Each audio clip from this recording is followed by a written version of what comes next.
자, 두 번째 단원 진화와 생물 다양성 봅시다. 자, 자연 선택과 진화 보면, 자, 변이. 여러분들 변이라고 생각하면 이제 뭐만 떠올라요? 일단 돌연변이만 떠오르죠. 그렇죠? 근데 돌연변이 말고도 변이라고 하는 거는 다양해요. 그래서 보면은, 자, 변이는 일단 같은 종의 개체 사이에서 나타나는 형질의 차이를 변이라고 해요. 형질이라고 하는 거는 표현되고 있는 외형적인 부분 또는 뭐 성질적인 부분, 뭐 성격 체질 뭐 이런 것들도 형질이라고 볼 수가 있는데, 유전자에 의해서 발현되는 거를 형질이라고 불러주는데, 이 형질의 차이가 변이가 돼요. 그러니까 여러분들 같은 종이라도 우리 같은 다 사람인데 같은 형제라도 어떻게 돼요? 좀 더 키가 크고 작고 눈이 크고 작고 뭐 쌍꺼풀이 있고 없고, 그죠? 피부 톤이 좀 더 하얗고 또는 또 누구는 또 까맣고, 그죠? 되게 차이가 많이 난다란 말이에요. 그죠? 누구는 이 뭐야, 요 약지 손가락이 검지 손가락보다 긴 사람도 있고, 이 약지 손가락이 검지 손가락보다 짧은 사람도 있고 그렇단 말이에요. 그리고 여기 보면은 여기 이렇게 선이 있는 사람이 있고 여기가 없는 사람이 있어요. 네, 여기가 보면은 자기 보면 여기 판에 여기 이렇게 선이 있는 사람이 있고 없는 사람이 있고 그래요. 나는 있거든요. 그리고 엄지손가락이 이게 또 이렇게 뒤로 이렇게 선생님처럼 제껴지는 사람이 있고 안 제껴지고 그냥 이렇게 펴지는 사람이 있고 그래요. 이게 사람마다 되게 달라요. 이거 이렇게 아무리 제끼려고 해도 안 되는 사람이 있어요. 나는 근육이 없는 게 아니라 그냥 유전적으로 안 되는 거예요. 뭐 혀말기도 되는 사람이 있고 안 되는 사람이 있고, 이게 유전적인 차이 때문에 나타나는 건데, 이 형질의 차이를 변이라고 해요. 정확하게 이제 뭐 개체에 나타나는 개체 변이다라고 얘기를 해주는데, 형질은 개체가 가진 유전 정보, 유전자에 따라서 생성되는 단백질에 의해서 나타나게 돼요. 그러니까 표현형이에요. 형질의 차이가 있다라는 것은 개체마다 유전 정보가 다 다르다라고 하는 것을 의미를 해줍니다. 한 나무에서 열리는 사과도 모양이나, 그죠? 당도나 색깔이나 이런 것들이 다 조금씩 다르잖아요. 다 천편일률적으로 이렇게 무슨 틀에 찍어낸 것처럼 똑같은 게 아니잖아요. 이런 것들이 변이에 해당이 돼요. 그래서 이 개체마다 유전 정보가 다 달라지는 이유는 결국에는 첫 번째가 돌연변이에요. 돌연변이.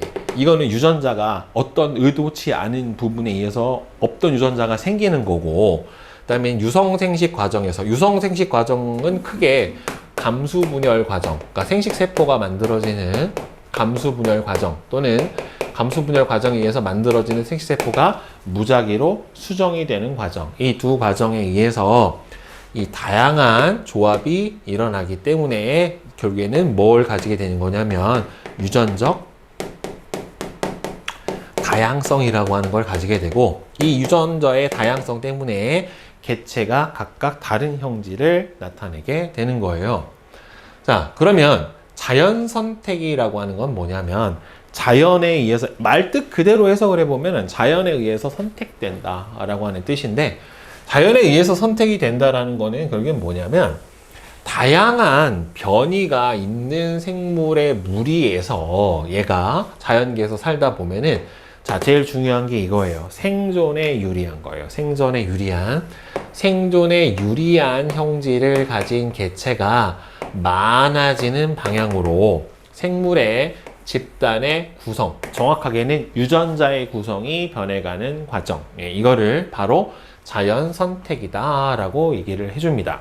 그러니까 생존에 유리한 개체가 살아남는 거를 자연이 선택했다라고 표현을 한 거예요, 결국에. 그래서 같은 종의 생물 무리 내에서 변이가 각각 다양하게 나타나서 개체마다 다양한 형질을 나타낸다란 말이에요. 다양해요. 그러니까 여러분들 왜 기린도 목이 기본적으로는 길지만 그 중에서도 좀 더 목이 긴 애가 있고 조금 짧은 애가 있고 이럴 거란 말이에요. 그죠? 코끼리도 보면은 코가 조금 더 긴 애가 있고 짧은 애가 있고 그럴 것처럼.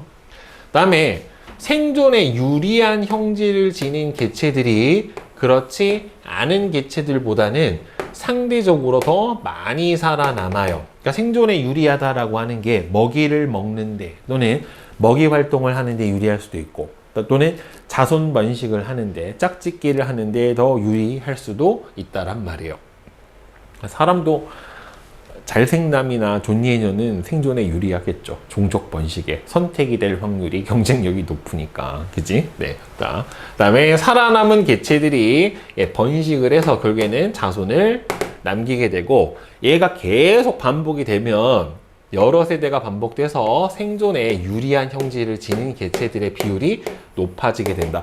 야, 이게 과학적으로 생각을 해보면 그러면 과거보다 현재는 예쁜 사람이 좀 더 많아야 되겠다. 예쁘고 잘생긴 사람이. 안 그래? 왜냐면 예쁘고 잘생긴 사람이 아무래도 어떻게 돼요?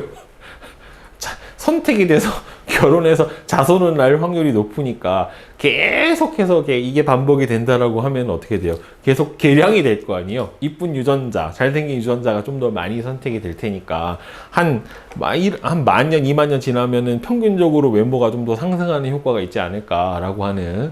아, 근데 슬프다. 도태남, 도태녀가 생길 거 아니냐. 어찌됐든 간에. 그죠? 네.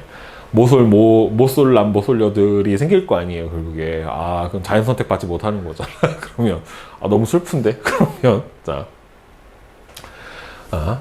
환경 조건의 변화에 따라 자연 선택이 일어나는 과정. 보면 일단 딱정벌레 무리는 변이가 다양해요. 여러분들이 딱정벌레가 무당벌레. 예, 무당벌레가 아니라 이건 그냥 딱정벌레구나. 변이가 다양한데, 산불이 일어나서 토양이 검게 변했어요. 그랬더니만 얘가 약간 어두운 딱정벌레도 있고 밝은 딱정벌레도 있는데, 새나 얘네들이 딱 봤었을 때 검은 바탕에 흰 점이 있으면 어떻게 돼요? 잘 보일 거 아니야. 그치? 그러니까 어떻게 돼요? 많이 잡아먹혀요. 그러다 보니까 어두운 색 딱정벌레가 생존에 유리해서 많이 살아남으니까 어두운 애들끼리 계속해서 번식을 하다 보니까 자손도 어떻게 돼요?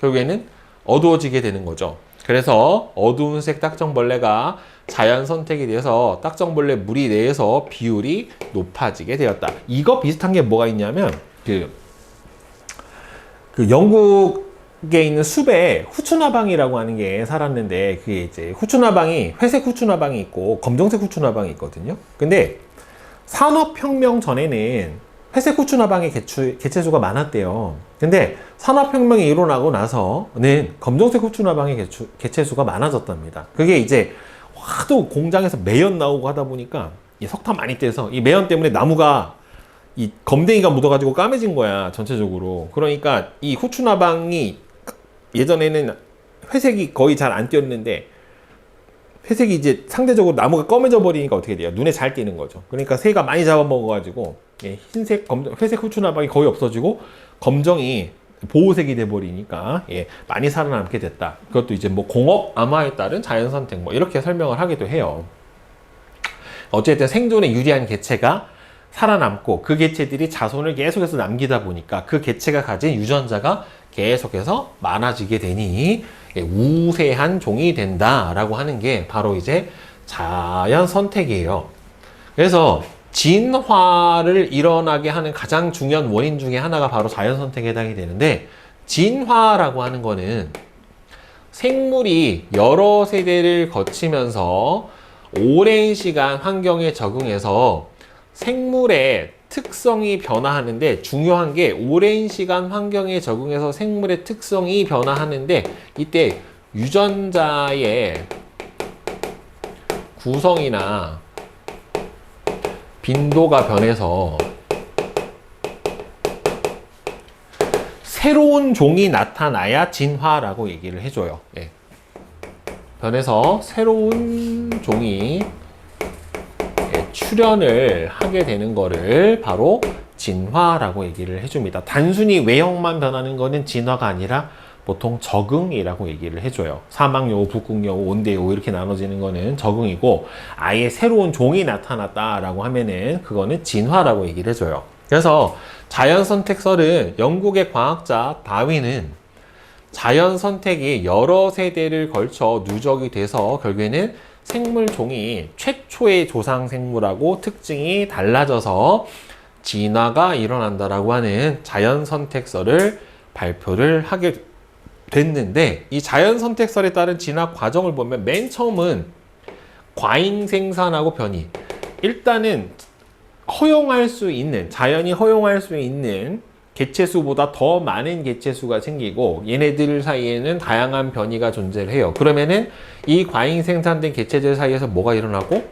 생존 경쟁이 일어나고, 생존 경쟁이 일어나는데 이때 뭐예요? 생존에 유리한 형질을 가지고 있는 개체가 뭐가 됩니까? 자연 선택이 되고, 그래서 이 자연 선택이 된 개체들이 자손을 많이 남기다 보면 이 유리한 형질을 가진 개체 수가 많아지니까 얘네들이 새로운 종으로 나타나게 된다. 이게 바로 뭐예요?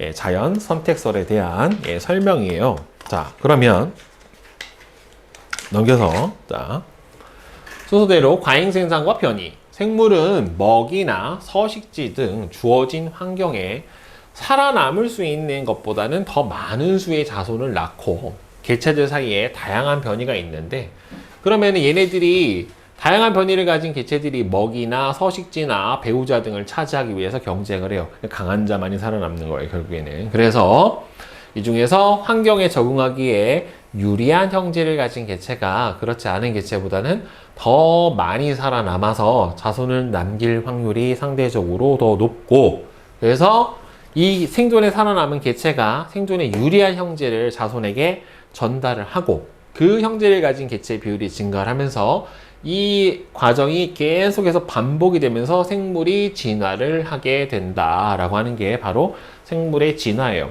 그러니까 이게 환경에 따라서 어떤 게 유리한 형질인지가 좀 달라지는데, 이게 대표적으로 많이 설명을 하는 것 중에 하나가 여러분들 이 슈퍼박테리아라고 하는 거 있죠. 항생제, 어떠한 항생제에도 죽지 않는, 이게 슈퍼박테리아인데 이게 항생제 내성균이라고 하는 게 있어요. 그러니까 이게 세균이 있었을 때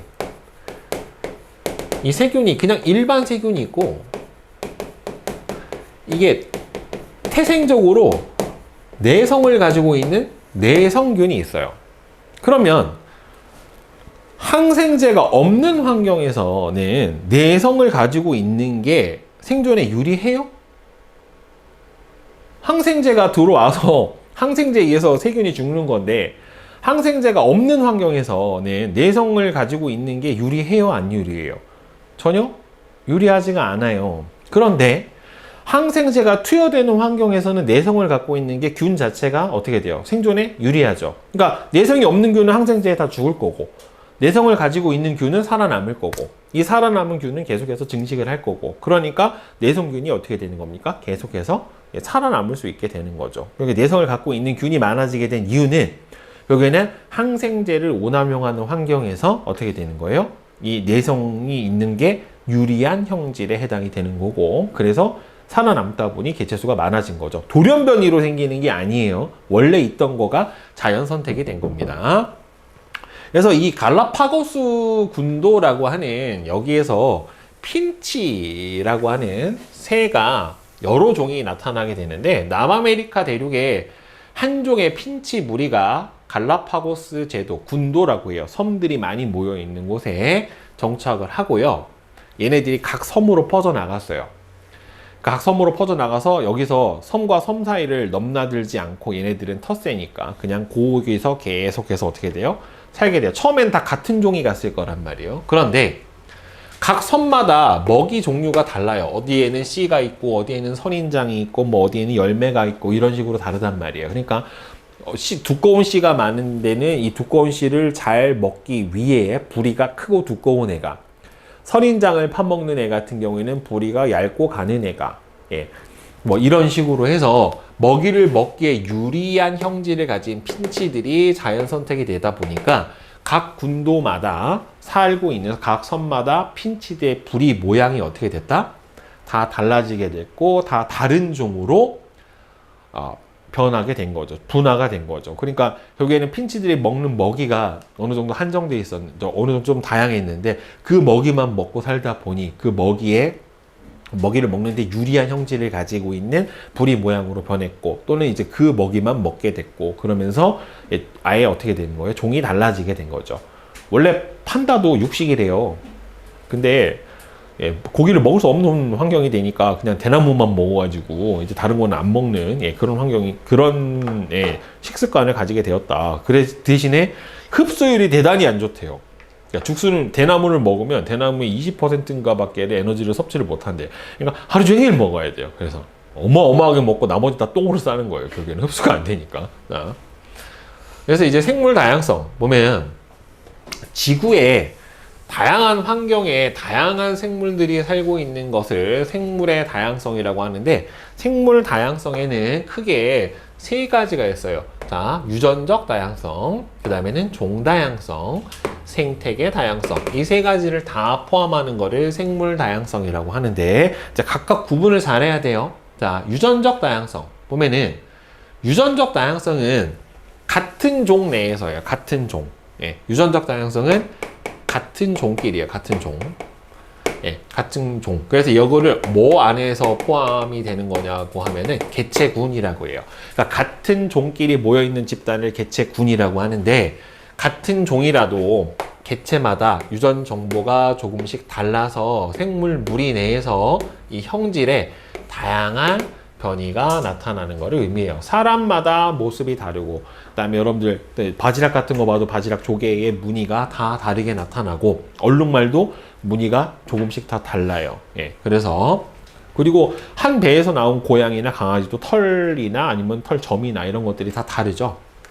그리고 중요한 게 유전적 다양성이 높으면 높을수록 다양한 변이가 나타나고요. 이 다양한 변이가 나타날수록 환경이 급변한다거나 또는 생존에 불리한 환경이 되더라도 거기에 적응할 수 있는 개체가 있기 때문에 결국에는 멸종될 확률이 낮아지게 됩니다. 유전적 다양성이 굉장히 생물 멸종에 중요한 역할을 해주게 되고요. 종 다양성은 여러 종들이 섞여 있는 군집이라는 거에 해당이 되는 건데, 일정 지역에 서식하는 생물의 종이 다양한 정도예요. 생산자, 소비자, 분해자들이 다양한 정도를 의미를 해주고, 다양한 생물종이 서식할수록 생물종이 고르게 분포할수록, 그러니까 종 다양성이 높으려면 일단 첫 번째는 종수가 많아야 되고요. 두 번째로는 그 종이 고르게 분포해야 돼요. 이 두 가지 조건을 만족을 해야 종 다양성이 높다라고 얘기를 해주고,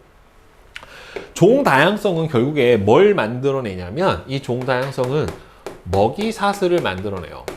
먹이 사슬을 만들어내고, 먹이 사슬이 얽히고 얽혀서 먹이 그물을 형성을 해주게 되는데, 종 다양성이 높을수록 한두 무리의 종이 사라지더라도 대체할 먹이가 있기 때문에 생태계가 평형이 급격하게 깨지지가 않고 어떻게 돼요? 안정적으로 유지가 돼요. 그러니까 이 먹이사슬, 먹이금을 복잡한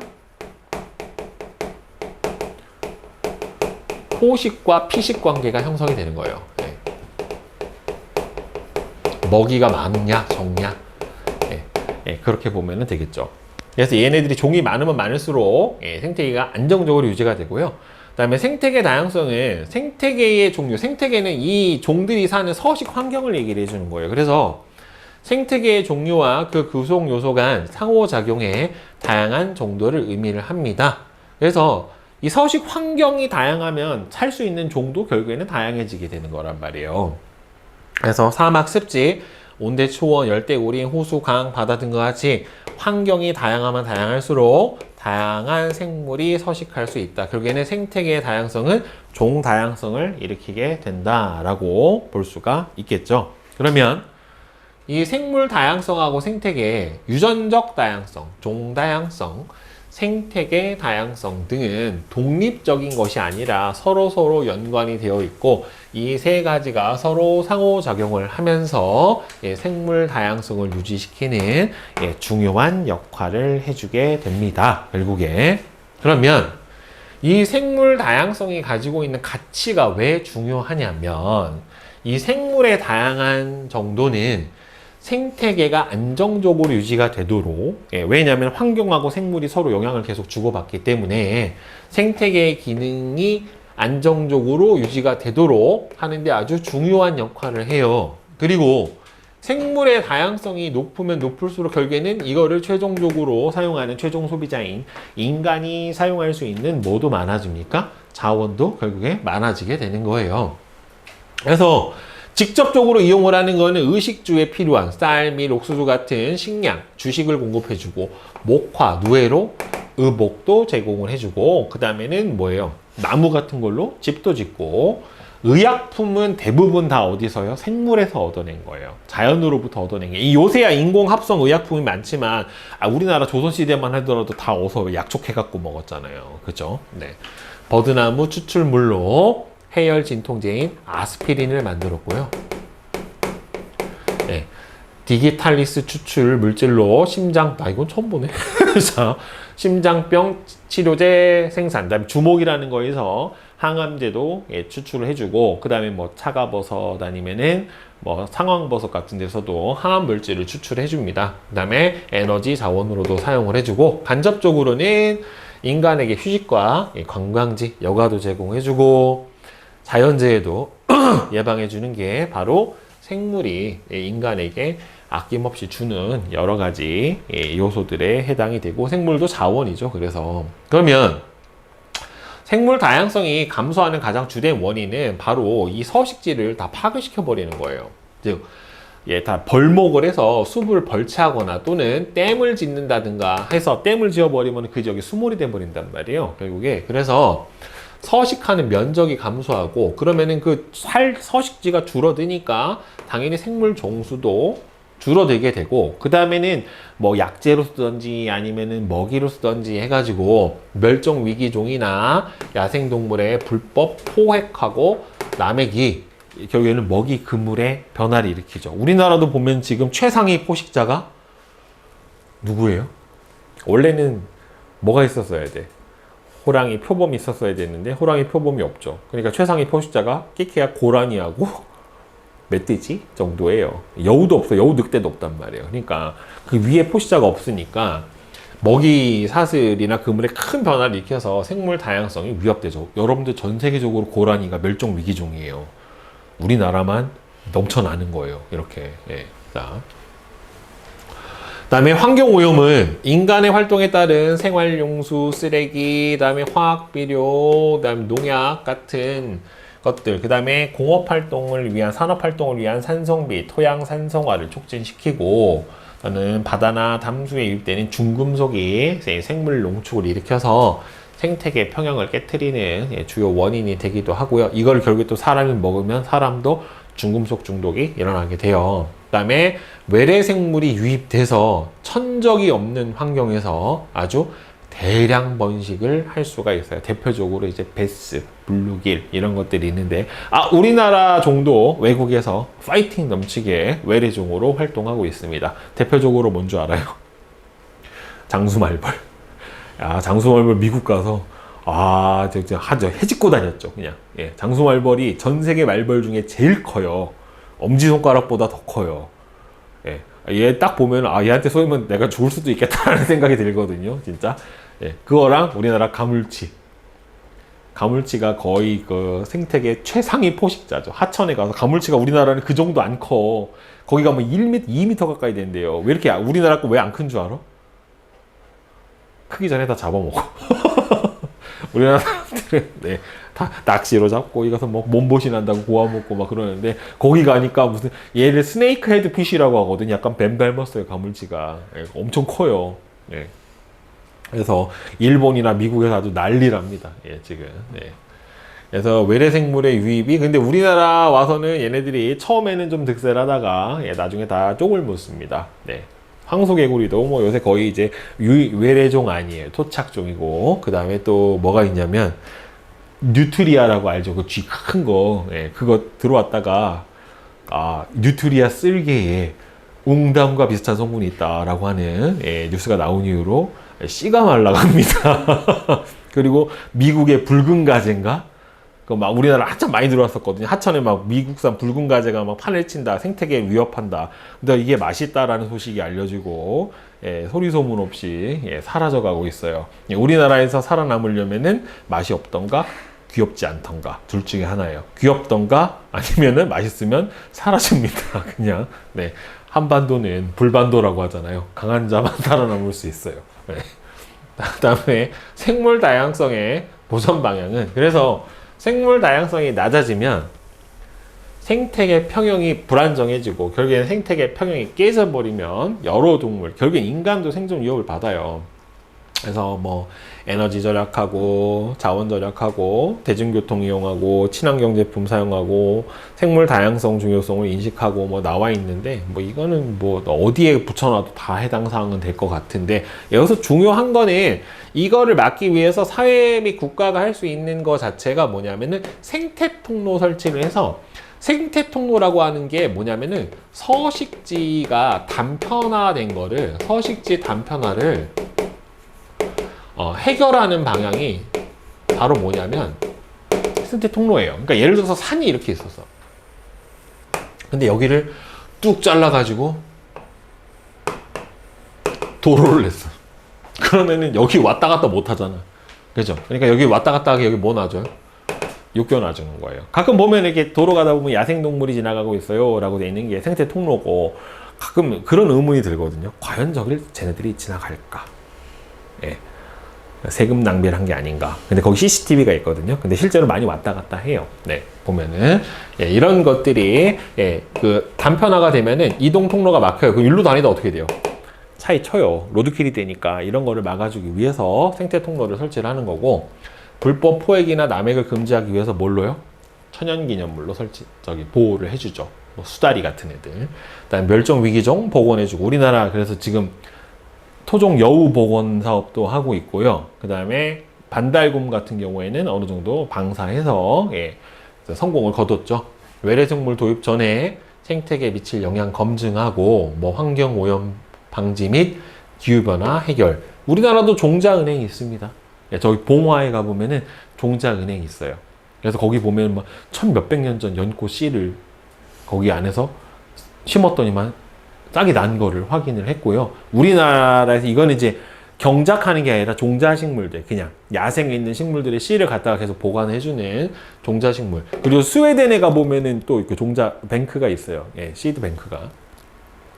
생물 다양성 보존에 관한 협약 체결 및 실천해주고, 그 다음에는 여러분 아마 그 람사르 협약이라고 해서 생물 다양성 또 생태 보존이 높고 생물 다양성이 높은 습지를 보존하기 위한 예, 람사르 습지가 우리나라도 우포늪 같은 데가 이제 지정이 됐거든요. 그래서 이렇게 생태계를 예, 유지를 해줘야 또 그 생태계에서 살아가는 생물 종들의 다양성들이 어떻게 된다? 유지가 됩니다. 그러니까 예, 저런 것들은 되게 중요한 부분에 해당이 되겠죠. 그리고 자, 탐구 리포트. 네, 여기서 보면은 자연 선택 모의 실험하기 문제. 자, 한번 봅시다. 표는 같은 지역에 서식하는 한 종의 나방 집단에서 시간에 따른 기억하고 니은의 분포 비율을 나타냈대요. 시간은 T1에서 T2로 계속 흐르면서 숲이 어두워졌답니다.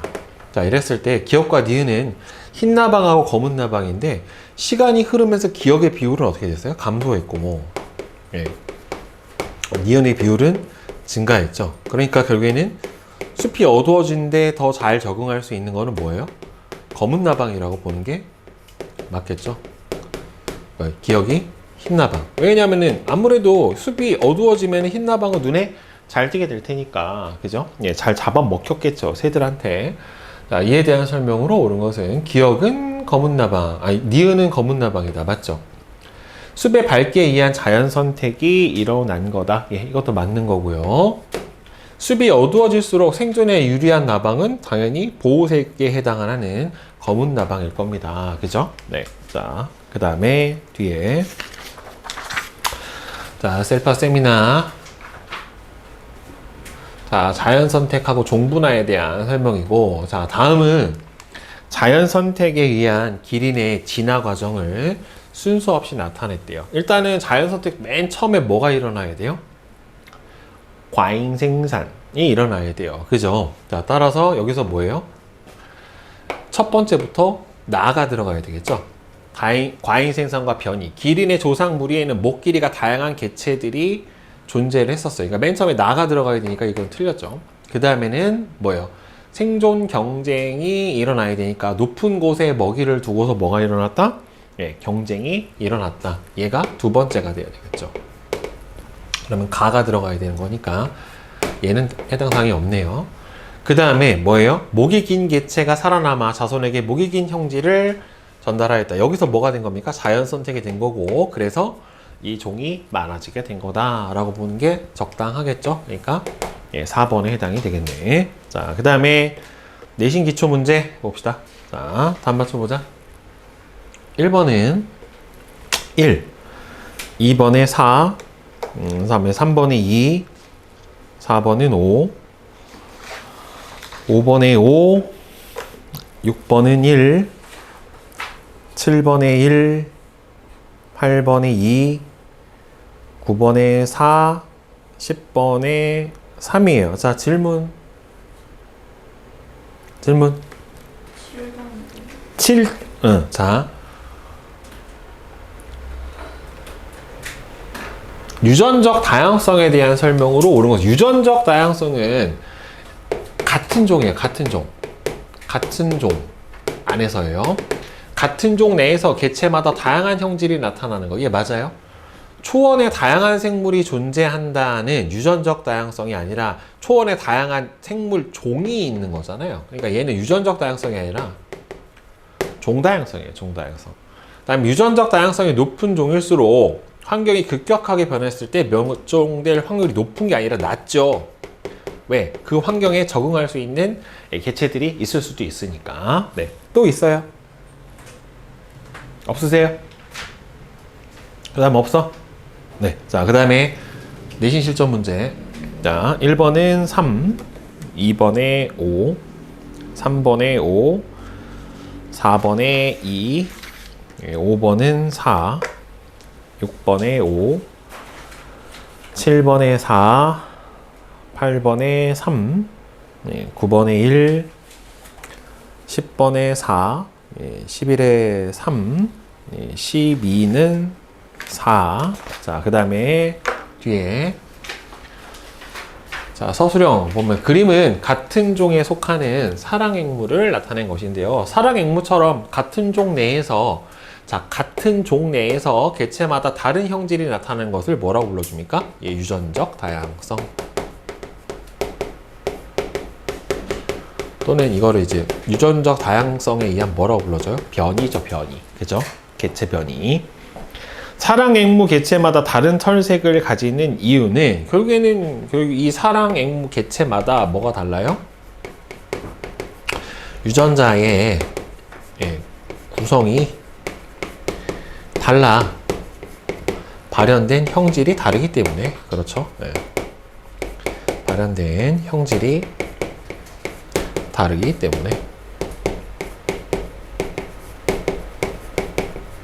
네. 자, 그 다음에 14번. 자, 요거는 되게 자주 출제되는 문제 중에 하나예요. 자, 항생제 X를 처리하지 않고 세균을 여러 세대 배양한 배지 가와 항생제 X를 처리하면서 세균을 여러 세대 배양한 나를 얻는 과정을 나타낸 거예요. 기억하고 니은은 같은 종으로 각각 X에 대한 내성이 있는 균하고 내성이 없는 균을 봤더니만 여기서는 누가 더 많아요? 여기서 보면 이건 색깔이 무슨 색이냐? 빨간색이냐? 빨간색, 검정색인 것 같은데? 검정색이 많아요. 자, 그런데 여기서는 항생제를 처리를 했잖아요. 항생제를 처리를 해주면 결국에는 여기서는 내성을 가진 균이 뭐가 돼요? 내성을 가진 균이 더 유리한 형질에 해당이 되니까 자연선택이 될 거란 말이에요. 자, 따라서 기억 같은 경우에는 뭐에 해당이 되겠습니까? 기억은 뭐예요? 내성이 없는 균에 해당이 되겠죠. 내성이 없는 균. 그 다음에 아니다. 기억이 내성이 있는 균이구나. 기억이 내성이 있는 균. 그 다음에 니은은 내성이 없는 균이죠. 내가 이거 나올 때마다 이선균이라고 했다가 맨날 재미없다고. 자, 그 다음에 나에서 기억과 니은 중 어떤 세균이 생존에 유리한지 쓰고, 지금 나는 뭐가 있는 환경이에요? 항생제가 있는 환경이니까 항생제가 있는 환경에서는 당연히 뭐가 있는? 내성을 가지고 있는 균이 생존에 유리해서 자연 선택이 되겠지요. 그렇죠? 따라서 생물 구성의 집단이 바뀌게 되는 겁니다. 내성이 생존에 유리한 형질이 되니까 자연 선택이 된 거죠. 그 다음에 15번. 다음은 갈라파고스 제도에 사는 필치에 대한 설명인데요. 남아메리카 대륙에 한 종의 핀치 무리가 갈라파고스 제도로 건너왔고요. 그로부터 오랜 시간이 지나 갈라파고스 제도에는 각 섬마다 다양한 종류의 핀치가 살고 있으며 먹이에 따라 부리의 모양하고 크기가 각각 달랐대요. 그러면 생물 무리가 오랜 세월 동안 여러 세대를 거쳐서 특성이 변화해서 원래 종과 다른 생물의 종이, 새로운 종이 생겨가는 과정을 진화라고 합니다. 진화에서는 반드시 다른 새로운 종이 태어나야 되고, 이 종이 태어나는 과정에서 유전적인 유전자의 변화가 생겨야 돼요. 구성이 변하든지 빈도가 변하든지. 핀치가 여러 종류로 다양해진 까닭을 자연선택과 관련지어서 서술하시오. 즉, 각 섬마다 풍족한 뭐가 다르고 먹이가 다르고 이 먹이를 먹는데 유리한 부리 모양을 가진 핀치가 자연 선택이 된 거죠, 결국에는. 네. 그래서 결국에는 종이 이렇게 다양해지게 되었다라고 보는 게 맞는 겁니다. 자, 그 다음에 16번. 그린 가부터 다는 생물 다양성의 세 가지 요소를 나타낸 겁니다. 가는 같은 종 안에서 나타나는 유전적 다양성, 나는 종 다양성, 그 다음에 다는 생태계 다양성, 이렇게 되겠죠. 종 다양성이 높을수록 생태계가 안정적으로 유지될 수 있는 까닭은 결국에는 한 종의 큰 개체수 변화가 일어나도 대체할 먹이가 존재하기 때문에, 또는 다른 말로는 먹이 연쇄가, 먹이 사슬이, 먹이 그물이 복잡하게 형성이 되기 때문에, 이렇게 보는 게 적당합니다. 먹이 그물, 먹이 사슬이 제일 중요해요, 생태계에서는. 자, 질문 있으세요? 질문.